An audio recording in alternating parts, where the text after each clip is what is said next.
कहानी की शुरुआत होती है एक खूबसूरत खेत से, जहां हम एक फूल को क्लोजअप में देखते हैं, जिस फूल के ऊपर एक हनी बी आकर बैठती है। टेडी और डॉन इस हनी बी को गौर से देख रहे थे। टेडी डॉन को समझाता है कि कैसे ये बीज पोलन्स इकट्ठा करती है और दूसरे फूल पर डालती है, और फिर ये फूल हमारे लिए खाना बनाते हैं। पर अब एक बुरी बात हो रही थी।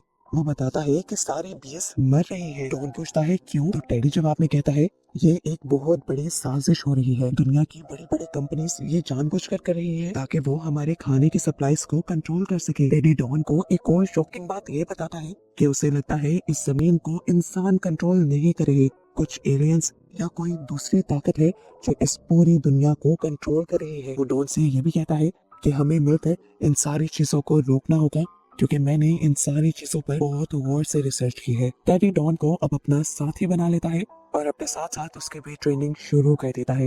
ये लोग भागते हैं, एक्सरसाइज करते हैं और अजीबोगरीब ट्रेनिंग करते हैं ताकि ये लोग एलियन से लड़ सके। डॉन पूछता है हम इतनी मेहनत किस लिए कर रहे हैं, तो टेडी बताता है कि दुश्मन हमें मेंटली या फिजिकली किसी भी तरह से कमजोर करने की कोशिश करेगा, लेकिन हमें हर मुश्किल के लिए तैयार रहना है। इसीलिए टेडी उसी दिन डॉन से सारे डिस्ट्रैक्शंस को खत्म करने को कहता है। वो कहता है ना ही आज से हम स्मोकिंग करेंगे, ना ही गेमिंग करेंगे, और फोन और स्क्रीन का भी तब तक इस्तेमाल नहीं करेंगे जब तक हमें अपने मिशन के लिए कुछ सर्च न करना हो। डॉन थोड़ा सा घबराया हुआ था। उसे सारे ही बहुत नॉर्मल बच्चा मानते थे, लेकिन टेडी मानता था कि डॉन बहुत ही ज्यादा स्मार्ट है और उसे घबराने की जरूरत नहीं है। वो बहुत ही अच्छा मिशन पूरा करेगा। ये सब कहने के बाद टेडी डॉन को गले लगा लेता है और उसे यकीन दिलवाता है कि तुम ही मेरे अकेले बेस्ट फ्रेंड हो और मैं ये सब कुछ जो कर रहा हूँ सिर्फ तुम्हें बचाने के लिए कर रहा हूँ। इसके बाद ये लोग अपनी तैयारी का अगला स्टेप उठाते हैं। टेडी एक इंजेक्शन लेकर आता है जिसके अंदर एक केमिकल था। ये केमिकल उनकी अंदर की ख्वाहिशात को रोकने के लिए था। टेडी का मानना था कि एलियंस इंसानों को कंट्रोल करने के लिए उनके अंदर की ख्वाहिशात का इस्तेमाल करते हैं। टेडी को ये भी लगता है कि इन्हें ख्वाहिशात को मारकर वो अपने दिमाग पर अपना कंट्रोल पा सकते हैं और एलियंस के कंट्रोल से अपने आप को बाहर निकाल सकते हैं। डॉन इस मर्तबा भी अपने कजन पर भरोसा करता है और वो इंजेक्शन लगवा लेता है। दूसरी तरफ हम अपने टारगेट को देखते हैं। उसका नाम मिशेल है। हम देखते हैं कि वो एक स्पीच की प्रैक्टिस कर रहे थे और इस सब में बहुत ज्यादा एग्जॉस्ट हो गई थी, थक गई थी, और इसके बाद वो तैयार होकर अपने ऑफिस के लिए निकल जाती है। यहाँ टेडी और डॉन अपनी मूव चलने के लिए तैयार हो जाते हैं। वो सूट पहनते हैं और मिशेल के घर के बाहर इंतजार करते हैं। जब वो काम से वापस आते हैं तो ये दोनों उस पर हमला कर देते हैं। ये सब कुछ बहुत ही हड़बड़ी में हो रहा था। मिशेल पूरी ताकत से लड़ती है और डॉन को वो एक पंच कर कर गिरा देती है। टेडी भी उस पर पेपर स्प्रे कर कर उसे कंट्रोल करने की कोशिश करता है, पर वो उसे टांग मार कर धकेल देती है और उसे झाड़ियों में गिरा देती है। टेडी हार नहीं मानता और दोबारा उठकर उस पर हमला करने की कोशिश करता है, पर दोबारा ही मिशेल से मार खा जाता है और नीचे गिर जाता है।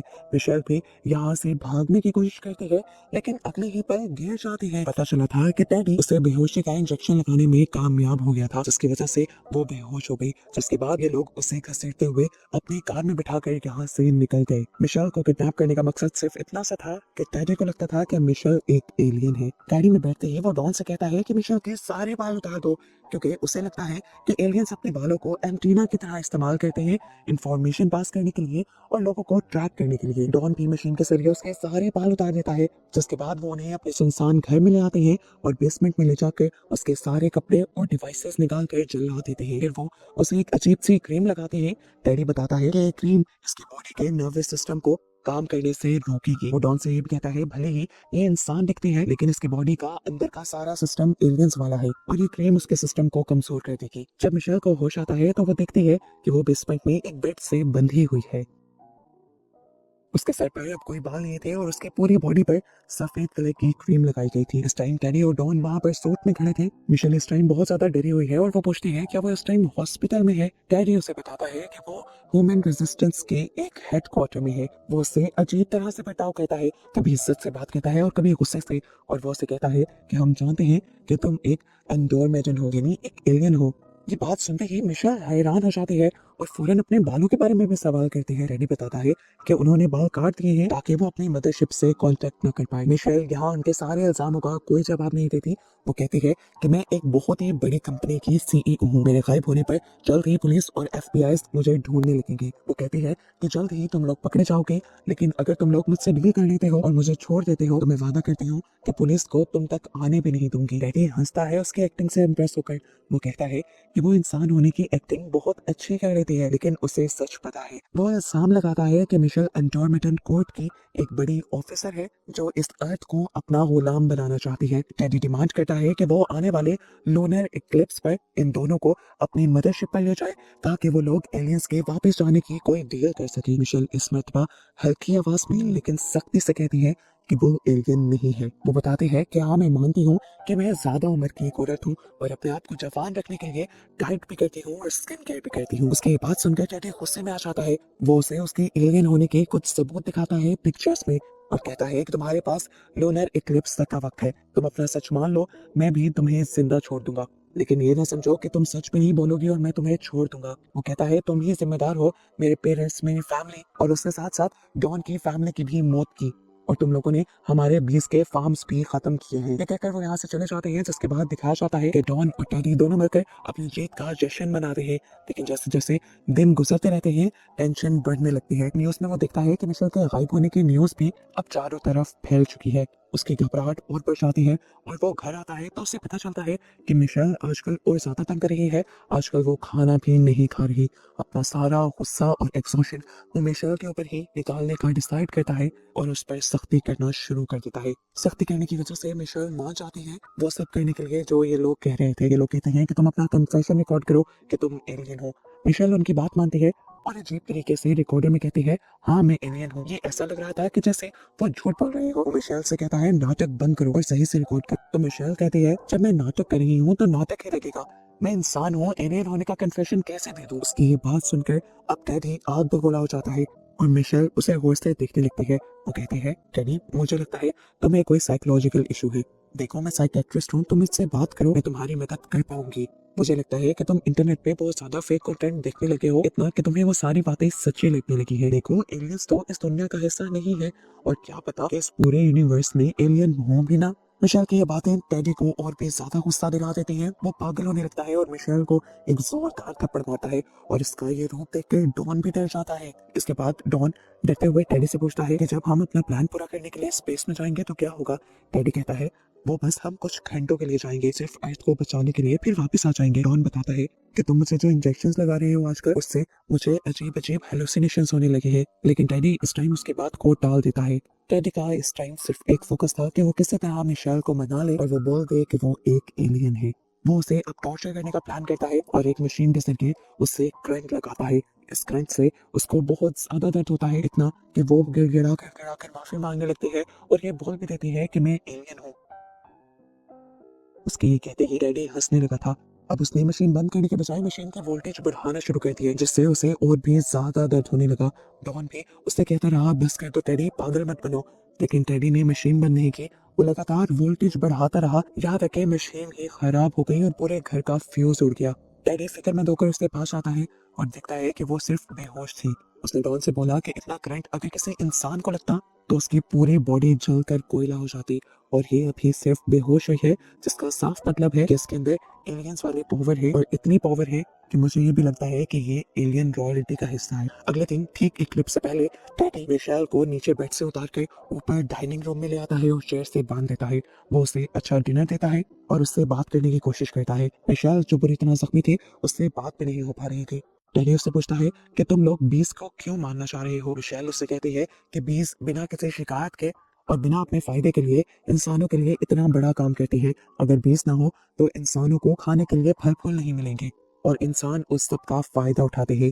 मिशेल यहाँ पर उससे अजीब से अंदाज में ये भी कहती है कि देखना बीस दोबारा यहाँ पर आएंगी और पहले से कहीं ज्यादा होंगी। मिशेल बातों का रुख बदल देती है और टेडी से कहती है कि तुम जानते हो मैं तुम्हें पहले से ही जानती हूँ, सिर्फ तुम ही नहीं तुम्हारी मॉम को भी जानती हूँ। तुम्हारी मॉम के ऊपर हमारे क्लिनिक की मेडिसिन का एक ट्रायल होना था कि दवाई उन लोगों को देनी थी जो ड्रग एडिक्शन छोड़ना चाहते हैं, लेकिन फिर कुछ कॉम्प्लिकेशन हो गई। उसने इतना बोला ही था कि टेडी गुस्से से फट पड़ा। मिशेल से वो कहता है मेरी मॉम का नाम मत लो अपने मुंह से, आखिर मुझे पता चल ही गया कि तुम हो मेरी मॉम की कातिल। मिशेल कहती है नहीं, अगर उनके साथ कुछ बुरा हुआ था तो हमने उनको पैसे भी देते थे। डैडी और भी ज्यादा जोर से चिल्लाता है कि पैसे मेरी मॉम की कमी पूरी नहीं कर पाए। डैडी अब गुस्से में मिशेल का गला दबाने लग जाता है। डॉन उसे रोकने की भी कोशिश करता है और यहाँ से मिशेल अपनी टांग मारकर उसे अपने से दूर कर देती है और फिर कुर्सी को तोड़ते हुए यहाँ से भागने की कोशिश करती है। इसी हंगामे के दौरान बाहर एक गाड़ी रुकने की आवाज आती है। ये वही पुलिस ऑफिसर थे जो पहले भी यहाँ आ चुके थे। उन्होंने मिशेल के बारे में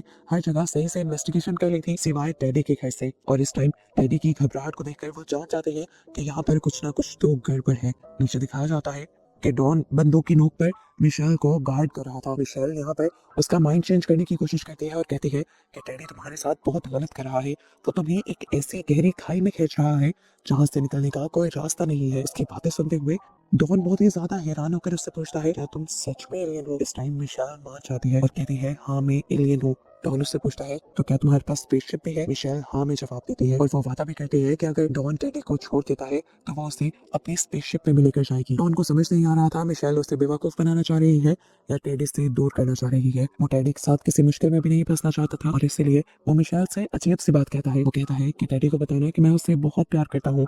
ये कहकर वो अपने ही गर्दन के नीचे बंदूक रखकर अपने आप को गोली मार कर खत्म कर देता है। उसका सारा खून मिशेल को खून से लथपथ कर गया था। गोली की आवाज तो अब पुलिस ऑफिसर ने भी सुन ली थी। वो समझ गए थे कि यहाँ पर कुछ तो गड़बड़ है। इससे पहले कि वो इन्वेस्टिगेशन करने के लिए नीचे आते, पीछे से टेडी किसी चीज से उनके सर पर वार करते हुए उन्हें भी मार देता है। उसको मारने के बाद टेडी भाग कर नीचे आया तो उसने देखा कि उसका भाई उसकी जिंदगी का आखिरी सहारा अब मर गया था। ये देखकर वो बुरी तरह टूट गया। उस समय उसने वही गन उठाई जिससे डॉन ने अपने आप को मारा था और मिशेल के ऊपर तान दी। वो मिशेल को मारने ही वाला था पर उससे पहले मिशेल बोल पड़ी तुम्हारी मॉम का इलाज है अभी भी हमारे पास और तुम्हारी मॉम जिंदा है। ये सुनकर टेडी शॉक में खड़ा रह जाता है और मिशेल दोबारा बोलती है हाँ तुम्हारी मॉम जिंदा है। वो इस टाइम मरी नहीं है, बस एक बहुत बड़े चेंज से गुजर रही है। मिशेल यहाँ पर सच बताती है कि असल में तुम्हारी मॉम को जो मेडिसिन दी गई थी वो एक एलियन एक्सपेरिमेंट था इंसानों के जेनेटिक्स को अपग्रेड करने के लिए। वो बताती है कि उसके कार की डिक्की में एक एंटी फ्रीज नाम का एंटीडोट रखा हुआ है जो उसकी मॉम को अब होश में दिला सकता है। पहले तो टेडी को उसकी बातों पर यकीन नहीं आता, लेकिन मिशेल कहती है तुम्हें यकीन ना आए तो तुम जाकर उसका इस्तेमाल करके देख लो। वो उसे हॉस्पिटल का एड्रेस और रूम नंबर भी बता देती है जहाँ पर उसकी मॉम को रखा गया था। जाने से पहले टेडी मिशेल की टांग तोड़ जाता है ताकि वो यहाँ से भाग न सके और फिर उसके बाद उसकी गाड़ी की डिक्की से एंटीडोट निकाल कर हॉस्पिटल पहुंच जाता है। वहां पर अपनी मॉम को देखकर उसे ये बात तो समझ आ गई थी कि मिशेल सच बोल रही है। वो देखता है कि इस टाइम उसकी मॉम कोमा में है। अगर मिशेल ने यहाँ तक सच बोला था तो जरूर उसका ये एंटीडोट भी सच होने वाला था। वो बिना सोचे समझे इस एंटीडोट को अपनी मॉम की ड्रिप में इंजेक्ट कर देता है ये सोचते हुए कि उसकी मॉम को फौरन होश आ जाएगा, लेकिन यहाँ तो सब उल्टा हुआ। इस एंटीडोट के लगाते ही मशीन जोर जोर से बीप करने लगी और उसकी मॉम उसकी आंखों के सामने तड़प तड़प कर मर गई। टेडी को एहसास होता है कि मिशेल ने उसे धोखा दिया है, उसे उसकी आखिरी उम्मीद भी छीन ली और अब वो बहुत ज्यादा टूट जाता है। घर पर दिखाया जाता है कि मिशेल किसी तरह डॉन की बॉडी तक पहुंचती है और अपने हाथों की हथकड़ी की चाबी निकाल कर अपने आप को आजाद कर लेती है। जिसके बाद वह यहीं पर टेडी के कंप्यूटर को देखती है और उसकी सारी सर्चेस को देखती है। यहाँ पर उसे काफी लोगों की तस्वीरें भी मिलती हैं और एलियंस के बारे में काफी रिसर्च भी मिलती है। ये सारी चीजें देखकर वो बहुत ज्यादा हैरान हो जाती है और यहाँ से भागने के बजाय यहीं पर बैठकर टेडी का इंतजार करने लगती है। इस टाइम जब टेडी आया तो वो बहुत ही ज्यादा सीरियस थी। उसने टेडी से पूछा तुमने कितने एंडोरमेंटेंट्स को मारा है। टेडी भी आहिस्ता से बोलता है तो मिशेल फिर बोलना शुरू करती है और इस मिनट पर हम नोटिस करते हैं कि उसका अंदाज बिल्कुल बदल गया है। टेडी को अर्थ की हिस्ट्री सुनाती है। वो कहती है कि एंडोरमेंटेंट के 75th एम्परर ने अर्थ को ढूंढा था उस वक्त जब अर्थ पर डायनासोर हुआ करते थे, लेकिन गलती से उनसे यहाँ पर एक वायरस फैल गया जिसकी वजह से सारे डायनासोर्स मारे गए। उनको अपने स्की पर बहुत ज्यादा पछतावा हुआ। इसी पछतावे में उन्होंने इंसानों को बनाया ताकि ये प्लेनेट दोबारा से बच सके। वो समझाते हैं कि हमेशा से इंसान बहुत ही ज्यादा जालिम रहे हैं, उनकी हरकतें हमेशा से खुद को तबाह करने वाली थी। वो कहते हैं कि एंडोरमेंटन ने काफी साल ये तमाशा देखा और अब जब इन इंसानों ने जमीन को पूरी तरह तबाह कर दिया है तो अब एंडोरमेंटन सोच रहे हैं कि क्या इंसानों को ठीक किया जाए या उनको बिल्कुल खत्म कर दिया जाए। वो बताती है कि मैं चाहती थी कि इंसान जिंदा रहे। मैं एक अच्छी रिपोर्ट बनाने की कोशिश कर रही थी लेकिन तुमने सब बर्बाद कर दिया। वो डैडी से कहती है कि कल डेडलाइन है, मुझे एम्परर को रिपोर्ट करना है। इस टाइम वो डैडी को ऑर्डर देती है कि तुम मेरा मिशन पूरा करने में मदद करोगे। अगर मैं टाइम पर वहां नहीं गई तो ये लोग बिना सोचे समझे अर्थ को तबाह कर देंगे। डैडी जिसने अब अपना सब कुछ खो दिया था, अपना भाई, अपनी मॉम, अपनी फैमिली, उसकी जिंदगी का कोई मकसद नहीं रहा था, इसलिए वो मिशेल की बात मान लेता है। आज रात इक्लिप्स की रात भी थी। मिशेल टेडी को लेकर अपनी कंपनी में आ जाती है और यहाँ जाते ही ये लोग एक कैलकुलेटर लेकर बहुत लंबा सा कोड टाइप करते हैं। मिशेल बताती है कि ये एक कम्युनिकेशन डिवाइस है। उसके बाद वो कोने में रखी हुई एक अलमारी की तरफ इशारा करती है और कहती है कि ये टेलीपोर्टर है। टेलीपोर्टर को देखकर टेडी कहता है, मैं पहले जाऊंगा, मुझे तुम पर यकीन नहीं है, मुझे लगता है कि तुम मुझे छोड़कर भाग जाओगी। मिशेल उसके बाद मान जाती है और वो टेडी को अंदर भेज देती है। लेकिन यहाँ पर पता चलता है कि टेडी का तो प्लान ही कुछ और था। वो उसके टेलीपोर्टर को तबाह करना चाहता था। उसे लगता था कि इस टेलीपोर्टर को तबाह करने से सभी एलियंस से उनकी जान बच जाएगी। बाहर से जैसे ही मिशेल इस टेलीपोर्टर को ऑन करना शुरू करती है और काउंटडाउन स्टार्ट करती है, 3 2 1, तो यहाँ उस क्लोजेट के अंदर एक बहुत बड़ा धमाका हो जाता है। जिस धमाके से मिशेल बेहोश हो जाती है, ये पूरा ऑफिस उस धमाके से उड़ जाता है। मिशेल को जब होश आया तो उसने देखा कि वो एम्बुलेंस के अंदर थे। एम्बुलेंस के लोगों की बातों से उन्हें पता चलता है कि जिसने बॉम्ब को चलाया था वो उसे टाइम मर गया था। ये सुनते हुए वो जल्दी से अपने ऊपर लगी हुई सारी ड्रिप्स और पिन्स उतारती है और चलती हुई एम्बुलेंस से जंप करते हुए वापस अपने ऑफिस आ जाते हैं। इस तबाह हुए ऑफिस के मलबे में अभी भी वो क्लोजेट वैसे ही खड़ी थी जैसे पहले थी। वो इसके अंदर जाती है और दरवाजा बंद कर देती है। अचानक वो क्लोजेट चमकता है और रोशनी में गायब हो जाता है। जिसके बाद सीन कट होकर हमें एक बहुत बड़ी स्पेसशिप का सीन दिखाया जाता है। मिशेल यानी वो एलियन अब उस स्पेसशिप में पहुंच चुकी है। हम देखते हैं कि यहाँ पर दूसरे भी एलियंस थे। इस टाइम वो एम्परर के सामने खड़ी होती है और अपनी बनाई हुई रिपोर्ट दिखाती है। इन लोगों को पता चलता है कि इंसान अभी भी बेवकूफ है और बहुत सी बेवकूफियां करते हुए अपने आप को और साथ साथ अर्थ को तबाह कर रहे हैं। सबूत सबसे बड़ा टेडी भी था जिसने बिना कुछ सोचे समझे आखिर में अपने आप को मार लिया। यहाँ पर एलियंस उससे सवाल करते हैं कि तुम्हारा कांटेक्ट क्यों टूट गया था। वो बताती है कि मेरे बाल उतार लिए गए थे जिसकी वजह से मैं आप लोग को रिपोर्ट नहीं कर पा रही थी। यानी टेडी जो बातें जानता था वो बिल्कुल सच थी। उसके बाल किसी एंटीना की तरह ही काम करते थे। अब एम्परर मिशेल को एक नया काम सौंप देते हैं। वो उससे कहते हैं कि सारे इंसानों को मार दिया जाए।